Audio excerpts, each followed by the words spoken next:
First financial battle is inflation, and we'll talk about that in a minute, okay? The second financial battle is taxes, because we all know that it's not how much we get to make, right? It's how much we get to keep, and if we're not careful, taxes will really hurt us, okay? So let's speak a little bit about inflation, all right? So have you ever heard of the Rule of 72? Oh, okay, it's an old banker's rule that's been around, and it's pretty simple, and this is exactly how it works, okay? So whatever percentage that you get on your money that you put away to grow, okay, whatever that number is, you divide that into 72. And the number that comes out, the outcome of it, will tell you how many years it will take you to double your money. All right, here's an example I like to show you, okay? Let's say you had $100, right? And you were growing your money at 4%, all right?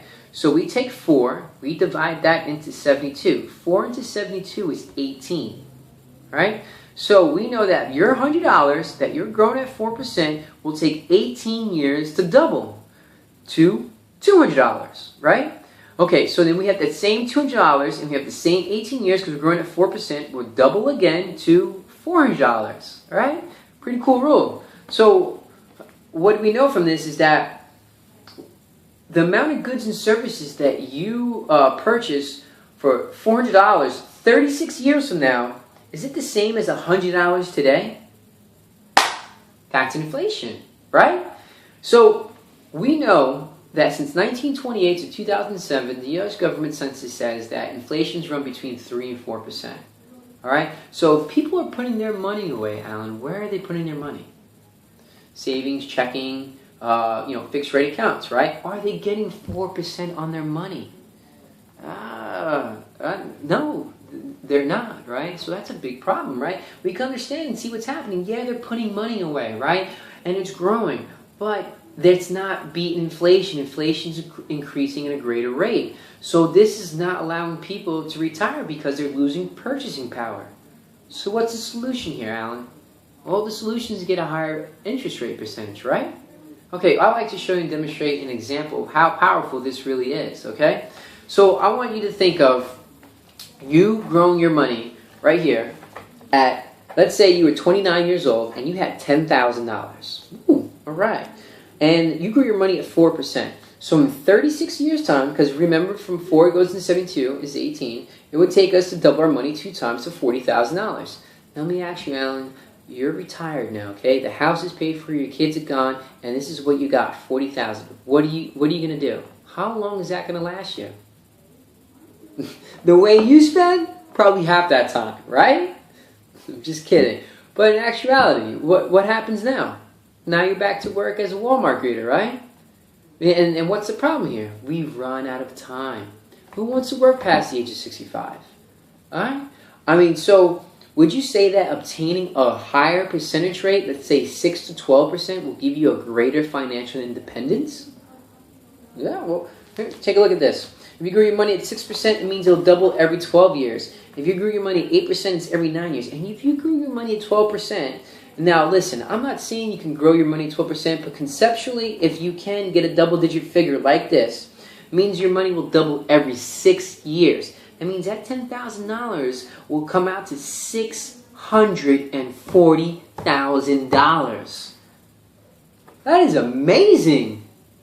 I mean, it didn't cost this guy any amount of difference between age, like it's the same amount of year time, it's the same amount of money, $10,000 across the bow, but yet it cost this guy $600,000. Would you say this is a pretty important principle to learn? Yeah. Can this change the quality of your life? Yeah.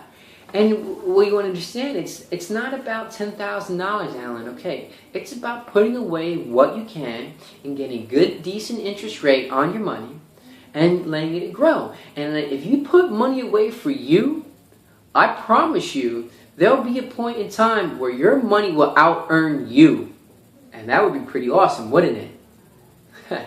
So, here's the $1 million question. Where do people put their money away? So, well, there's 3 financial strategies that we like to go over that most people kind of do, all right? And you let me know which of these 3 fits and suits you best while I give you a synopsis of them, all right? So here's the first one. The first one's fixed rate accounts, okay? So the beauty of this fixed rate accounts is that it's guaranteed to be money. It's very safe. There's low risk, okay? We love this, that this money will always give you a peace of mind, right? We know it's there. You know when you go to your check account, it's there. But what's the problem here? What's the rate of return you get on that? I mean, this is kind of an old one. It says 1-3%, but it's actually 0 to 2%, okay? So as we know from over here, that's a problem, right? So number 2 is the opposite end of the spectrum, and that's the stock market, right? Here in the stock market, we know that there's potential for high rate of return, right? I mean, this past year was over 20%. Great year, okay? But what happened a couple years prior to that, right? You're also prone to risk, great risk at that, okay? And you have some really bad years.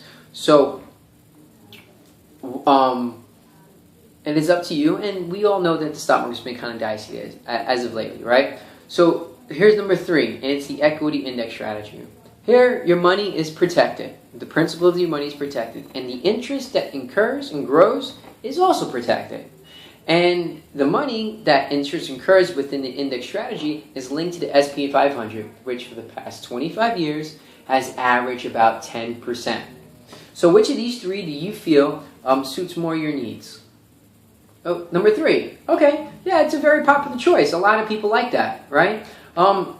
Let's get into it a little bit, right? So the Standard & Poor's 500 stock index, do you know exactly what it is? It's the 500 most lucrative companies that are in the United States of America, right? It ranges from over 100 different industries. I mean, retail, merchandising, automobile, technology, healthcare, you name it, it's pretty much in there. And I mean, it's so vast and so big is that it pretty much is 70% of America's economy. Okay, so it's a great barometer to know where America's going. Get this. Here's the cool part about it. The Standard & Poor's 500 stock index has averaged about 10% over the past 25 years. Now, Alan, if you had your money in something 25 years ago and you earned 10%, would you be a happy person? Damn right you would be, right? Oh, man. So, now if we feel that the index strategy is suitable for your needs, we'll get back together and we'll go over more specifics, you know, such as the floor, caps, terms, conditions of it, all right? But for now, I'm just going to give you the basic overview and exactly how the index strategy crediting, the interest crediting works, okay? So, what happens here is that the index strategy works as this. The principal of your money is protected, right? What you put in is protected, right? And then the interest that grows is also protected as well, but it's matched up to a cap and a floor, all right? So whatever and how it's matched to what the S&P 500 does, all right? So the money's not in the market, it just uses it as a link. And here I want to hit this home a little bit. So when the market has down years, that's when that floor comes and you stay at 0 where you don't lose your money. But when you have great years, your money caps out at about 13%, all right? So here's an example I like to show. So let's go back to that magic number of $10,000 that you have. $10,000, right? And that's versus stock market, okay? And let's say the stock market grew 10%, all right? Great year, boom, we got $1,000. And year number 2 comes around, we earn another 10% of our money. All right, it matches it 10% for 10%, and we're up to now $12,100. Okay, we're cooking. Year number 3 comes around. The stock market does minus 20%. Can that happen? Yes, it can happen. Right? It already has happened. I mean, there's been even worse years than that. And here's the part that sucks. This person right here started off with $10,000 and now they're at $9,600. They're below from where they started. They're in the hole. But yet, if you're in the index strategy, you stay the same. Here's your money. All right? So you lock and hold. Okay? You lock and hold. So you can see why the index strategy is vastly becoming more of the more popular choices. Okay? So we can't win one battle, which is inflation, which we know we have a tool that can do that, right? Without talking about that second battle, okay? And that second battle is taxes, all right? And what I'm going to tell you and show you, it's going to fascinate you. You're going to be blown away by this, okay? And I want to start off with a little story, okay? We're going to go back in time, all right? We're going to go 30 years ago, okay? And 30 years ago, a gentleman walked into a bank and he said, hey, keep in mind, he doesn't know any of this kind of things, all right? So this is what he's asking the banker. Listen, what can I do to make sure I become a millionaire, earn $1 million in 30 years? The banker says, hey, we got CD rates at 5%. Pretty good, huh?